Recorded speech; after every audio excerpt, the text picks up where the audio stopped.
Oh yes, you're so good at stretching. Hello everybody and welcome back to my channel. Today we're going to be continuing our discussion of Dead Like Me, so I'm going to be talking about episode 5. This episode is called Reaping Havoc. Traditionally in the last couple videos I've talked about kind of what the central theme is of each episode.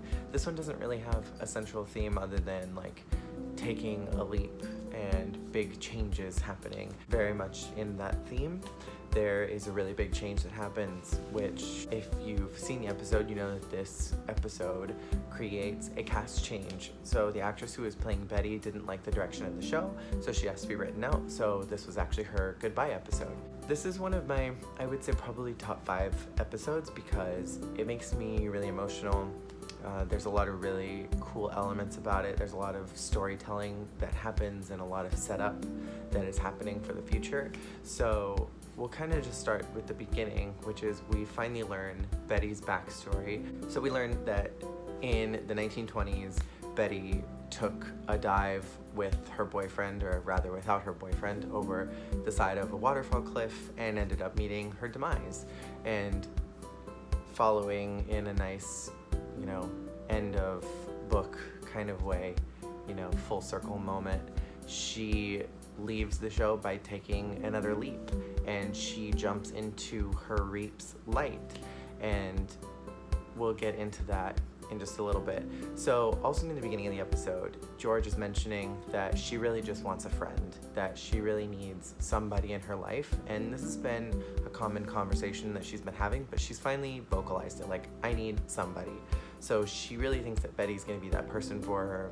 She's really modeling her life as Millie about Betty, and when she's trying to form this bond and relationship with her boss Dolores, she's bringing a lot of that, friendly, personable nature with her, and is making this really nice bond with Dolores. Dolores divulges some information about her personality, about her likes and her interests, that she's a cat person, and we learn about the series' biggest unseen character, which is Murray the cat, and Murray is Dolores' cat. And in this episode, Dolores invites George, or Millie, to be a part of the Happy Time Scrapbook Club, which this plot point doesn't end up going anywhere. It's contained within this episode, so we never hear about the scrapbook club again. But to be fair, it's possible that Millie just dropped out of the scrapbook club. It didn't really go over very well for her, and her scrapbook at the end of the episode was kind of shot down, so it's possible that Millie just didn't want to be a part of it anymore after not having her ideas accepted. In this episode, it also sets up Mason's new house. So he has this Reap, it's this old lady, and she ends up leaving her social security checks as well as her house to him, and this house is going to be a big plot point throughout the series as it now belongs to Mason. This episode also sets up Millie's rehab addiction storyline. So when she's talking to Dolores, at one point in the episode, Dolores invites her to go to the stationery store, and Millie has to go to a Reap, and she uses the excuse of being sober for 1 month of why she can't go. And again, this will be a continued plot point. Rube and Betty both accompany George to her Reap. This is not something we've seen before where they just join because they want to. Usually they join her and her Reaps because they're babysitting. And something that we see that's very different in this episode is that the three of them fail miserably at their Reap. Rube thinks he's found somebody who's the right person they're supposed to be looking for.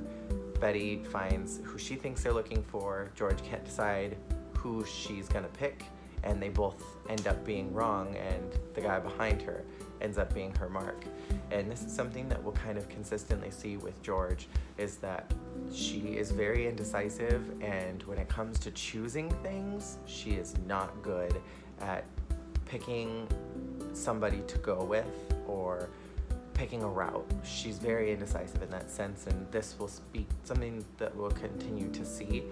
We're starting to see a little more confidence from George as she's now kind of standing up to some of the others.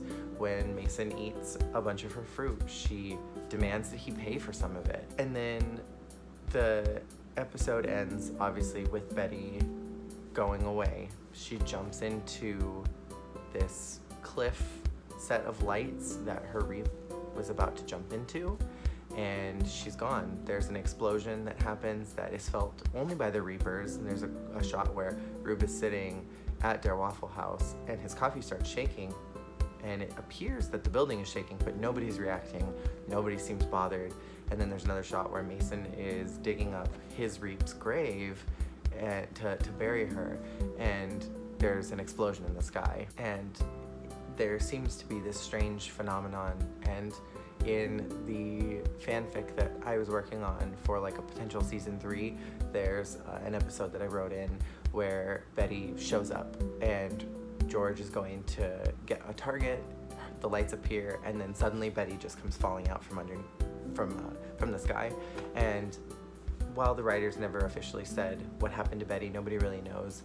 What my personal headcanon is that she kind of goes off to this place because she wasn't supposed to go there. It wasn't her light, it wasn't her end, she wasn't supposed to be there, so she's kind of just floating in this abyss until it's finally time for her to be released, almost like a purgatory. That's my personal headcanon, but the writers haven't officially said what happened to her. Even Rube leaves a post-it on his door for the mysterious stranger who leaves the marks.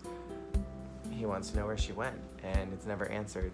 There is so much that is unsaid, and there's so much for you to kind of mull over and decide for yourself what happened. And this episode is also really emotional because we see George getting so attached to Betty, and Betty's gone now, and George doesn't have that friend, and it leaves a really big hole in her heart that we're gonna continue to see throughout the coming episodes. So my favorite quote from this episode is from Dolores Herbig, and she's talking to George about addiction, and she mentions that in the 80s, people were doing so much cocaine, and the particular quote that she says is one of my favorites because Dolores is such a funny character. The actress who plays her does such a good job at playing this almost mom aunt type, and I will continue to say this throughout my discussions of this show, is that Dolores was an early 2000s unappreciated gay icon. This is a woman who is a cat lady, and she loves her cat more than she loves anything in the world, and this chick had a drug problem. If that is not the definition of a gay icon, I don't even know what is. I bet Judy probably had a cat. Liza probably had a cat. So with that, that is the end of this discussion. Let me know what your thoughts are in the comments below. Thank you so much for watching, and I'll see you guys next time. Bye.